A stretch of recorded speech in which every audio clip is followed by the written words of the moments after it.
It was a great honor to do so. When we gave the Medal of Freedom, it was something special. It was an incredible night. We gave it during the State of the Union address, and it was especially half the room. Half the room went crazy, and the other half the room, they knew he should get it. But it was special, and he was special. Mr. President, thank you for I'm joining us. When was the last time you spoke with Rush Limbaugh? 3 or 4 days ago, I called him just to find out. His fight was very, very courageous, and he was very, very sick. And, from diagnosis on, it was just something that was not going to be beaten, but you wouldn't know it. And he is married to an incredible woman, Catherine, who really, every time I spoke to him, he would tell me how great she was. She took such great care. He was very brave. I mean, he, in theory, could have been gone 4 months ago, really.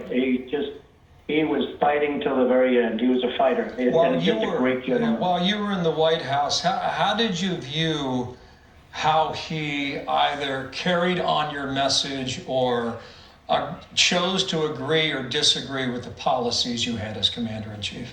Well, first of all, you just had Sean Hannity, who's incredible. And Sean would say there is nobody like Rush. Sean was the first to say that I used to say, well, what do you think someday? And he'd say he's irreplaceable.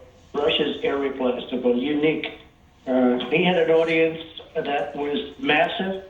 And, he could do something, Bill, and he would get up in the show and would just talk. He wouldn't take phone calls where, people would call in every 2 minutes, and that's sort of easy to do. He would just talk for 2 hours and 3 hours, just talk. And that's not an easy thing to do. And I once asked him, I said, do you study for the show?